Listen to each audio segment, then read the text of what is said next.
Good morning to you both. Paul, I will start with you. You say you're fairly bullish on this holiday season. Why? We're fairly bullish, particularly now going forward to the end of the year. I mean, I think we felt some softness like a lot of brands did in sort of October and November. And the real question was, were people to come back and show up for Black Friday and Cyber Week? And I think there were concerns last year about holiday shipping and scarcity. You also saw colder weather last year, and people could just wait this year. And did they come back? Yes, they did. Particularly for us, it's been our best Black Friday week in 4 years. I think you're seeing that in a bunch of other retailers as well. And for us, there's a big surge in dress shirts, which has been great. It's a core business for us. And that means people are going back to work. They're traveling for business. They're doing special events. And we love to see people dressing back up again. All right. And, of course, it's almost like a play on the reopening, this idea of dress shirt sales. So I wonder if you think that is a sign of resilience for your product right now, or if it's pull forward in demand, given the fact that we are coming off of this reopening and a shift in how consumers are behaving? Yeah, I think there's been a lot of demand, I think, in the reopening earlier in the year. In the summertime, we saw that.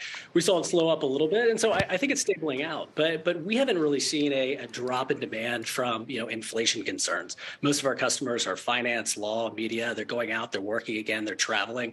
And so we're seeing people need for sort of basics, dress shirts, restocking their wardrobe with maybe things they didn't have years ago. So, we're fairly confident this will continue on. It might get a little shaky into the new year. But for now, people are coming, they're buying. They don't seem to be scared off by inflation, at least for our product. And we're hopeful it'll continue into the near future.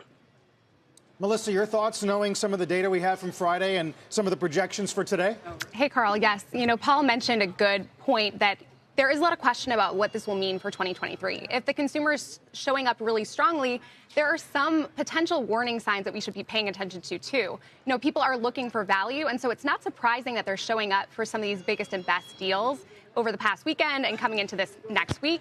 But they're also cutting their savings rate, and that's been, less than half what it was pre-pandemic. It's 3.1% as of September, the most recent data available from the Fed.